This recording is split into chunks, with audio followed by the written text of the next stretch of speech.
Yun pala yun. Parang tanga. Ay. Ay, naga. Ay, ganun pala yun. Tao ako! Patayin niyo lahat! Patayin niyo! Patayin niyo! Patayin niyo! Rachel! Rachel!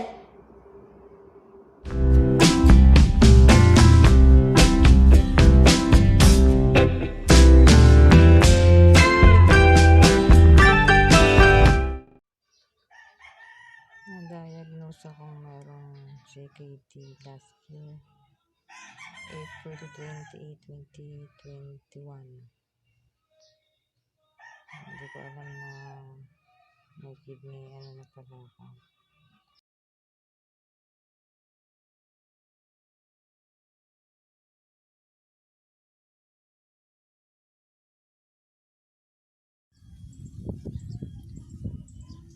At yun na nga, hindi ko natapos yung video ko ng isang araw kasi sumama yung pakaramdam ko. Kaya, ngayon ko itutuloy.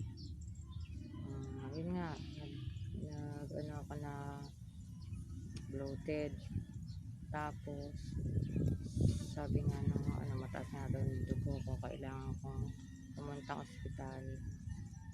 At mataas nga daw yung dugo ko. Nagpunta kami sa mga clinic doon dito sa malapit lang sa amin.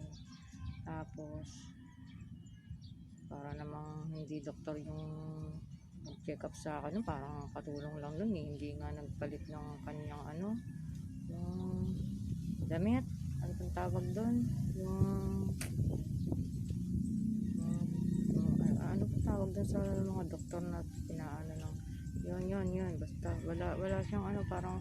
Tapos hindi nga niya ako binigyan ng hindi nga ako binipi, wala kang BP, wala lang, sulat lang, tiningnan lang yung yung braso ko, yung kamay ko, dalawang palad ko, tiningnan lang, wala daw kadugo-dugo na ganyan. Tapos punta daw ako sa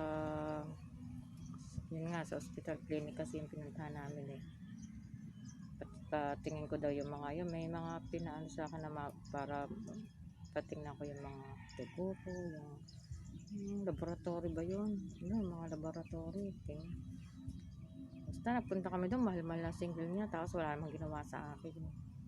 Tapos ano ba, ayun, naglakad din. Nung nalaman kong gano'n na taas daw ng dugo ko, kailangan ko nang dalhin sa ospital, gawa ng sobrang baba daw, sobrang mataas ang dugo ko, pero wala na akong dugo, ano ba yun? Parang gano'n yung yung sa akin. Tapos ayun nga, di nalaman kong gano'n na, ninervous na ako, hindi na ako makalakad, nanlambot na ako, naglalakad kami, natumba pa nga ako kasi wala na akong lakas, na inisip ko, ano ba yun, nervous na ako, talagang nervous, kaya yung paglalakad ko, nagkatumba-tumba na ako, na alalayan nga ako ng asawa ko, natumba na rin yung asawa ko, at gawa ng hindi ako pinaya yung pag-alalay sa akin, pareho kami natumba. Yun, tapos nagpunta kami sa AP dito sa malapit sa hospital sa amin. Tapos sabi, kinet mga laboratory na naman, kinet nga yung mga laboratory na naman. Tapos ano pa ba, yun lang kasi natandaan ko basta ako nervous pa rin doon, kasi alam ko kasi parang parang basta parang iba na pakaramdam ko, nervous na talaga ako. Tapos ano ba, yun, umuwi pa kami dito umuwi pa kami sa bahay, nagtigal pa ako ng kasi bakit nga ba kami hindi pa dumiretso agad sa ospital pagkakatanda ko kasi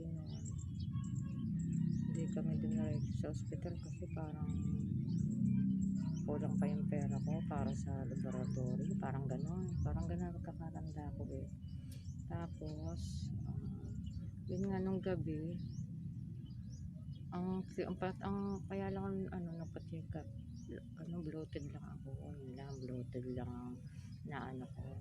Kaya lang, ang lumabas, ang umano sa akin ng ano, iba na. Wala na pala akong dugo. Ayan. Yung gabi na nandito ako sa bahay, yung oras yun. Suka na ako na nagsuka. Basta, nagsuka na ako na nagsuka. Wala akong gana nang kumain. Suka ako na suka. Takot na ako. Doon, dalo ako ng nervyo. Saan tumas yung dugo ko. Ayun, tapos, yun nga. Tinawag ko na yung anak ko. Ganyan. Dali na ako sa ospital. Dinala ako sa ospital. Dinala ako sila sa ospital para ano nga kung bakit ganyan. Tapos pinakita yung mga laboratory ko nga, wala akong dugo, mababa dugo, kailangan ko daw sarilang dugo. Andun na, dalawa na ako ng gusto, ang gawa ng ano na ako suswero na ako yun, pagkakatanda ako, suswero na ako, nilagyan na ako ng naghanap na sila ng kaya lang ang hirap, itikan pa akong hindi maano na sa ospital gawa ng ayaw nilang tumanggap dahil puno na daw saan na kaming ospital nagpunta lahat ng ospital dito sa may amin ay napuntahan na namin wala talagang tumanggap dahil puno na nga daw. Ngayon, merong kaibigan yung aking manugang yan sa ospital na doktor. Yun, na palibasa kaibigan din, napakausapan na maipasok ako sa ospital. Ayun, kaya nakapasok ako. Pero kung wala siguro yung kaibigan ng kapatid ng manugang ko, baka wala na, baka patay na ako, ganon. Ito na lamang. Thank you sa kanya, kay Dr. Jogo. Ito ba? Yun nga. Tapos pagdating ko doon, sinayarawan na ako. Sinayarawan ako na doon. Tatlong bagata yung nakakasama na lupit sa akin. Kaya lang, ramdam ko nung habang dumadaloy yung dugo ko sa akin, ay ang sakit niya, dumadaloy siya sa dugo ko, sa ugat ko, ang sakit. Sabi ko, bakit ganun, no? Ang sakit, parang yung isang bag na yan, hindi ko makakaya ng ganyang katagal dahil ang sakit talaga, hindi ko kaya.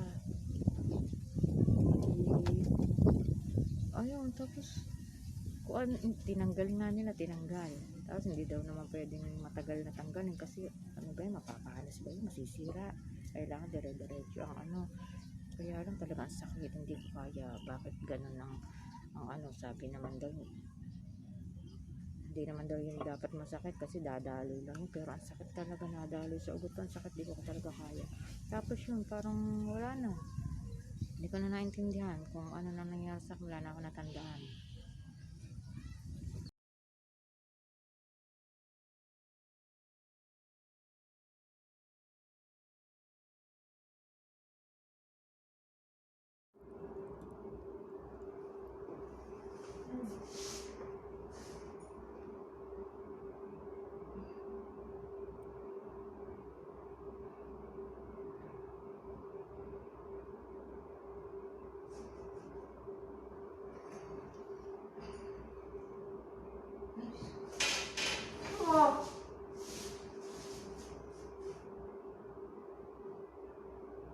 Wala na, Rachel. Ano Patay ba? na. Patay na. Hindi, patay na din ako. Sige.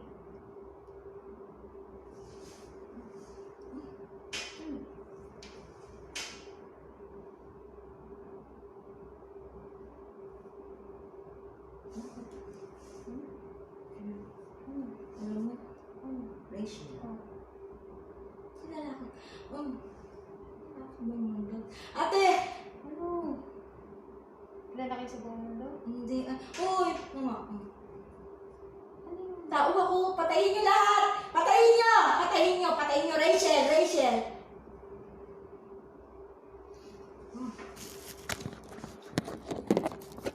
Ano ba yun?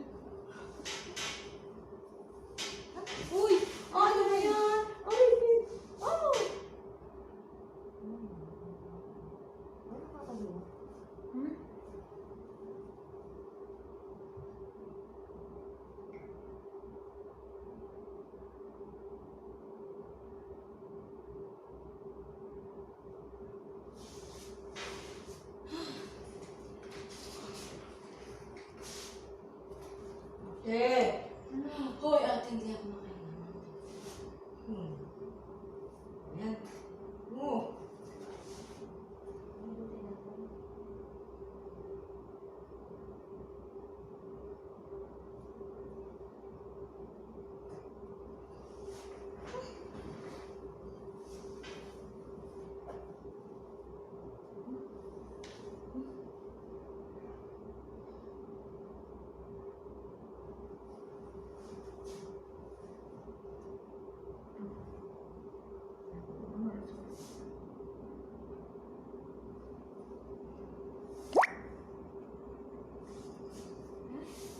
Mundo. Tayo. Patayin tayo. Patay na. Oo, talaga. Gusto niyo, patay na tayo.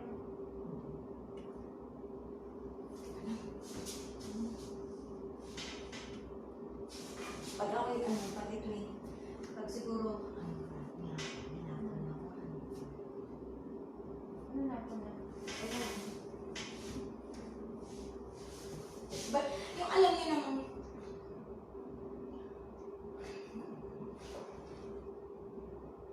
mundo. Mundo.